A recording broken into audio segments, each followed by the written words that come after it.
Hey puppers, guess what? Quebec is finally growing up and acting like adults. Imagine that. They're removing the mask mandates, and they are admitting that from now on, we're not going to probably bring it back in the fall because we're going to expect adults to act like adults. So, hey, here we go. Hey, that's the first thing I want to bring up is the mask mandates in Quebec are being lifted. Hooray! Congrats, Quebecers. You can actually smile at each other once again. Welcome to the real world again. I will embrace every single one of you that want a bear hug in celebration. Consider this your bear hug. I am so proud that you guys stood resilient in such horrible times. Uncalled for. Anyway, they say in, pardon me, that I want to bring up one more thing. Oh God, I forgot it. Oh, brain farts. Anyway, this video is about Andrea Horwath and the NDP party of Ontario. She's a proud supporter of Jagmeet's coalition with Trudeau to get dental care and anyway, so she is going to improve our healthcare system in Ontario if she becomes premier. Okay, sounds like a great plan. She's going to encourage, she's going to fund healthcare and get it up to where it should be, because Doug Ford apparently has been underfunding it. Okay, sure. Fine, let's go with that.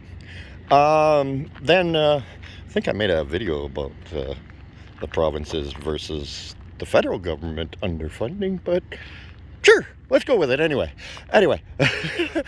So she's also going to help the staffing problem, because she's going to expedite people that have come to Canada with healthcare backgrounds from their home countries, and she's going to expedite them into the healthcare system so that they don't have to be, I think they said taxi drivers and such. I could be wrong on that one. Sorry. I've been reading so many different things, trying to research this, and I'm also doing my own job. So it's kind of difficult. Stop here, make a quick little rest spot, and look up something, then carry on, then stop, make a rest stop, look up something, carry on. It's difficult. Anyway, so she's going to expedite people getting credentials within Canada and Ontario, not necessarily in Canada, in Ontario, that have credentials from their home countries.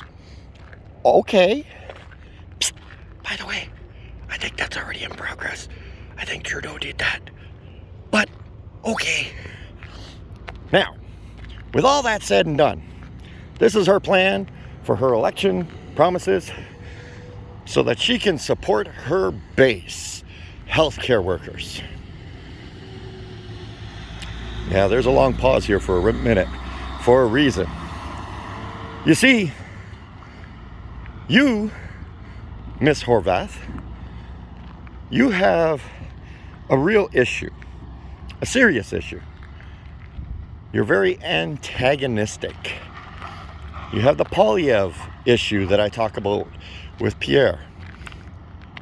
He's really smart and he's very good at being antagonist. Okay? He likes to... holy crap, I'm at 4 minutes already. I gotta speed this up. You like to pick a fight, but I don't see where you're actually leading anything. You want to pick and choose. You want to pick on what other people are doing. Kind of what I do. I'm an antagonist. Well, I kind of make people think. I try not to give people answers, and I try to make them think for themselves. So, I don't know. I'm antagonistic because I'm always pointing out people's faults, but I try and make it in such a way that you can learn from your faults. But anyway, I digress. Squirrel! I need to speed this up. So you scream and yell about, well, we need to save our healthcare system and get people back into the healthcare sector because people are leaving in droves because they're overworked and such. But you're one of the ones that were highly promoting the mandatory life jacketing of our healthcare workers who work through the deepest, darkest part of the situation we've been in the last couple of years. Yes, I'm still being careful. I know I can say some of these words in some contexts, but I'm still going to be careful. You were a huge proponent to that, and a definite resistant to when Doug was trying to, hold off on that idea. Now that you fired thousands of healthcare workers and refused to allow them to come back, even though the world is moving on from this nonsense. And yes, Canada is moving on, even though the governments seem to think that they still have the power to keep doing this. Anyway, again, I digress. Now you want to promote people coming in to Canada without our credentials to expedite them into the healthcare sector. Isn't that like, I don't know, that just seems backwards. Instead of compensating these people and bringing them back, the people that actually have the experience and the knowledge in our healthcare system, you want to bring in new people. I'm not, get this right, I'm not knocking on the idea of bringing in new people, but in our systems and the way we do things might be a little different. But don't worry, you got this, I guess. I guess you're going to save our healthcare system by firing people and bringing in people that are less qualified. Welcome to the Fringe, Andrea Horwath.